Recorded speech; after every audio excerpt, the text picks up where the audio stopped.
Informasi lainnya pemirsa, hasil musyawarah kerja wilayah Partai Perindo Sumatera Selatan memfokuskan memenangkan pasangan calon kepala daerah 2024 yang diusung oleh Partai Perindo sebagai jagoannya.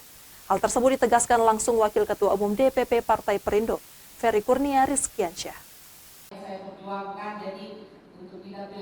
Musyawarah kerja wilayah Partai Perindo yang dilaksanakan selama 2 hari, 28 hingga 29 September 2024 di Novotel Palembang, menyepakati Partai Perindo memfokuskan memenangkan pasangan calon kepala daerah yang diusung Partai Perindo, baik di tingkat provinsi maupun di tingkat kabupaten kota di Provinsi Sumatera Selatan. Menggelar musyawarah kerja wilayah DPW Partai Perindo Sumatera Selatan dihadiri langsung Wakil Ketua Umum Partai Perindo, Ferry Kurnia Rizkiansyah, dan seluruh pengurus Dewan Pemimpin Wilayah dan Dewan Pimpinan Daerah dari 17 kabupaten kota di Provinsi Sumatera Selatan. Muskerwil yang mengangkat tema transformasi bangkit untuk Indonesia sejahtera. Ini merupakan langkah Partai Perindo untuk mengevaluasi keseluruhan dari kepengurusan yang ada di wilayah.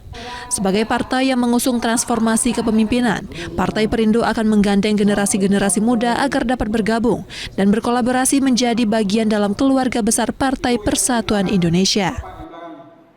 Satu aspek yang sangat penting yang sekarang kita sedang lakukan adalah bagaimana kita masuk menjadi bagian penting dalam proses pemenangan pilkada.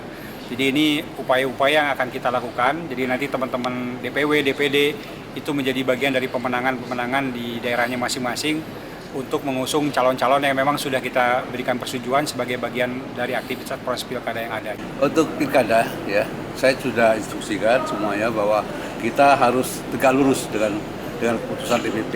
Jadi kita harus maksimalkan sumber daya kita yang ada di kabupaten-kabupaten ya untuk memenangkan calon kepala daerah yang diusung oleh Partai Perindo. Dari Palembang, Muhammad Riza Fahlevi, iNews melaporkan. Saya Perindo.